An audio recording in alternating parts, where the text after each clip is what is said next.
So I recently completed the Legendary Cars collection on Gran Turismo by buying this baby, the McLaren F1 GTR, albeit the McLaren with the BMW engine.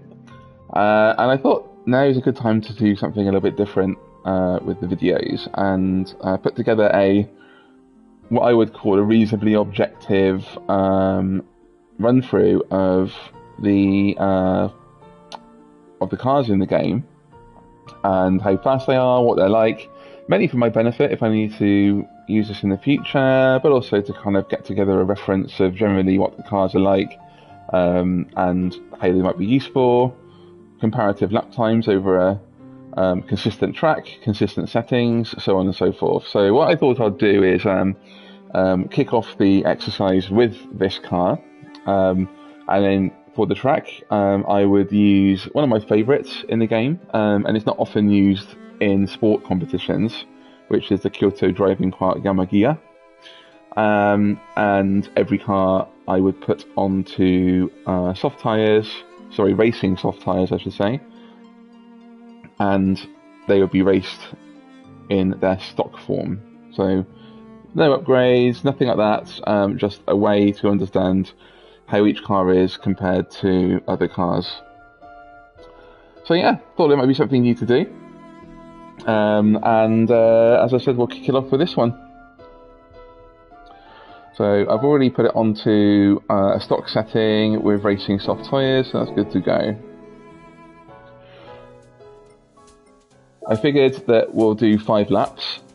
5 laps is enough time to get to grips with the car, and I generally feel that in 5 laps you're going to have a good understanding of the track, of the car, and you'll get a quick lap time in with one of those. I'm also going to put the fuel and tyre attrition up a little bit, because that would give me an understanding about how the cars will be handling fuel usage and tyre wear. So time trial, Yamagiwa, the morning. I mean, immediately what I'd say about this car is that it sounds incredible. I think one of the best sounding cars in the game. So here we'll do event settings, and I'll take the tyre wear up to about 5.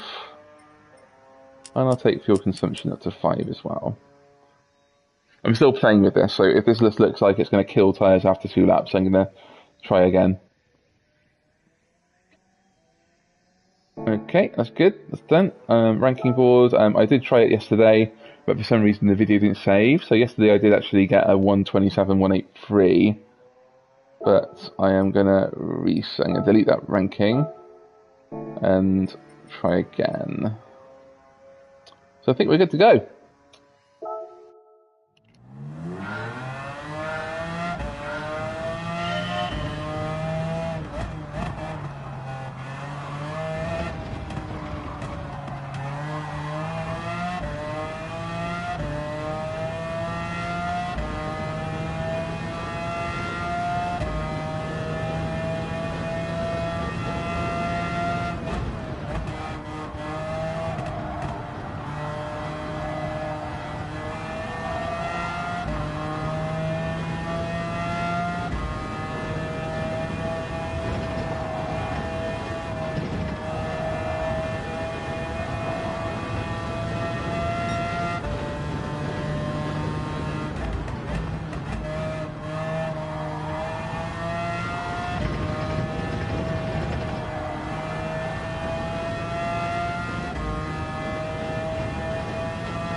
a very straightforward car to drive.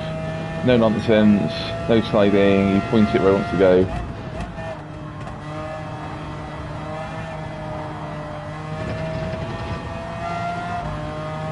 So no, a bit understeering.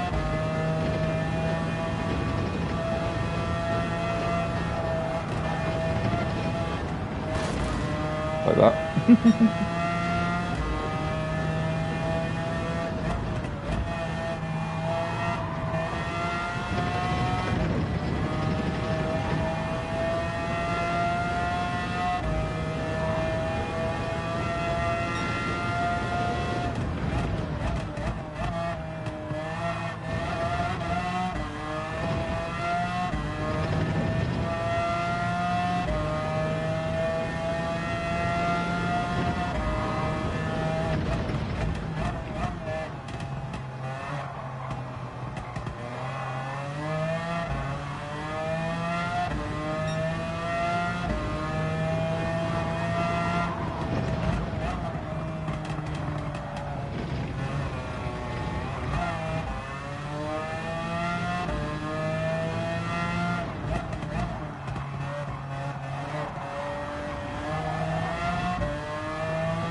I think some of the cars will be able to do the slower corners in second gear, but this one you got to shift down to first. Good acceleration, good top speed though.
Yeah.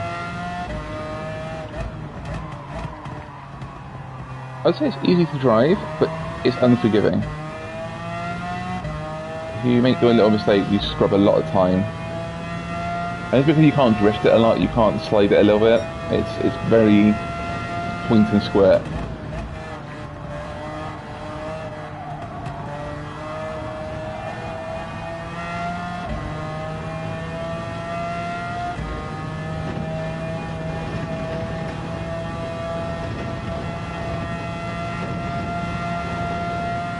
The last lap.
Okay.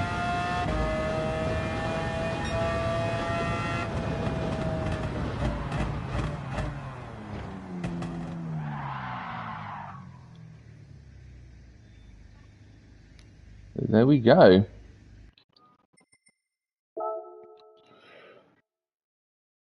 It's reasonably okay on fuel and tyres, but I've noticed in race settings it's not the best. I certainly think I guess the comparable car is the Mercedes-AMG GT1, and it's a bit better on both, if I'm not mistaken. But I guess we'll find out when we try it. Best lap was a 1:27.794. Optimal was 1:27.560. So definitely, well, I think a good one, but we don't know. We need to compare it. So yeah, happy though. Got a couple of onboardy shots.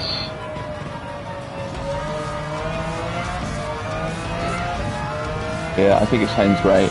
I do enjoy driving it. Like, that's the most important thing I'm saying. It's nice to drive. It's a bit too stiff. But having said that, I mean, it suits my personal driving style. I think if you want things a little bit more drifty, then fine. Handled these S-curves quite well when you get used to it. A bit of lifting there, and sometimes in some cars you don't have to do that.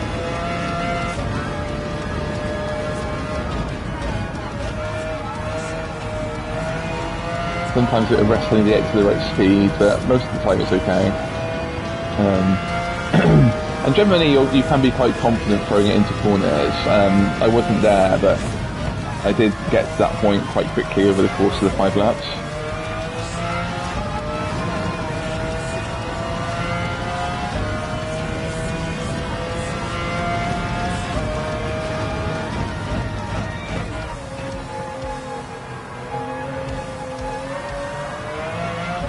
One other thing I'm thinking at the moment is that when you're racing VR on this one, I reckon it'll be really nice to drive because you've got the central positioning of the driver's seat in the McLaren F1, and I think that's going to be quite nice if you use it competitively. I do a lot of VR racing, so definitely something I'll be looking forward to trying if I get the opportunity. It's a Group 2 car, so there's a few in the game, not too many. Most of them are Super GT cars, and you've got one which is a German touring car, the Audi RS5, and then you've got two which are GT1 cars. That was a beautiful moment right there. So the two GT1s is this one, and also the Mercedes AMG GT1, both from the late 90s. This is 97, and the Mercedes is 1998. That's the one that famously took off at Le Mans with Mark Webber driving it. So the GT2 category on Gran Turismo isn't too expensive. They could do with a few more cars. But I think the ones you have in there are really nice. I've driven a lot of them. I use the GT2s for some of the endurance races that you can grind on, and I like them all. I started off using Super GTs, particularly the Nismo, but I've settled really on the Audi, which I do enjoy. It's got DRS, which we wouldn't be using for the Audi time trial. I've since fallen into the Mercedes. I like them all in different ways. I mean, I tend to gravitate to the Audi. It just handles nicer, it's more modern, so it feels much better. Just because there's less roll and the usual things that you get with older cars. But as I said, we'll give it a try at some point. But right now, I'm going to sign off this video. Thanks for watching my first time trial. We'll build up the ranking board, as you can see there. We've got it on here already. 1:27.794, racing softs, and that will be fitting into the 800 PP category, but also the GT2 category as well. Thanks a lot.